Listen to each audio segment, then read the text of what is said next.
რუსთაველის გამზირის რეაბილიტაციის პროექტი 4 ტენდერში არის გადანაწილებული. ტენდერი თბილისის მერიამ 24 დეკემბერს გამოაცხადა და როგორც აღნიშნეთ, ამ ტენდერის საერთო ღირებულება ჯამში 28 მილიონ ლარზე მეტია. სხვათა შორის უნდა აღინიშნოს ის, რომ რუსთაველის პროექტი ჯერ კიდევ 2022 წელს არსებობდა, რაც რა თქმა უნდა აჩენს ეჭვებს იმასთან დაკავშირებით, რატომ არ განხორციელდა ტენდერის გამოცხადება ამ წლების განმავლობაში.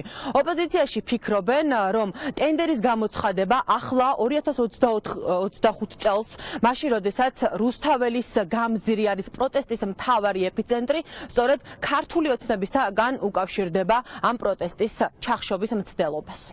2021-2022 წლებში უკვე არსებობდა მიწისქვეშა კომუნიკაციების შეცვლაზე თანხმობები სხვადასხვა კომპანიებიდან და თუ ეს გადაუდებელი იყო და ძალიან სასწრაფოდ სარეაბილიტაციო იყო რუსთაველი, მაშინ რატო არ განახორციელა რეაბილიტაცია 2022-ში, 2023-ში, 2024 წელს და რატომ ელოდებოდა 2025-ს, ხომ? ეს არის რუსთაველის წმენდის ოპერაცია ინფრასტრუქტურული პროექტით შეფუთული.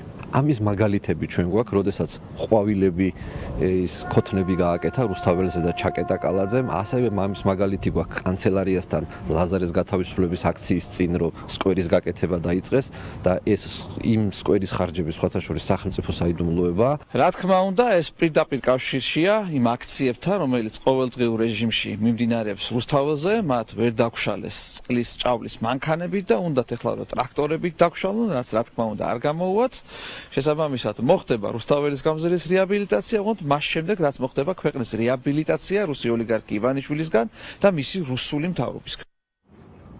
რუსთაველის გამზირის რეაბილიტაციის პროცესზე ტენდერი თბილისის მერიამ 24 დეკემბერს გამოაცხადა.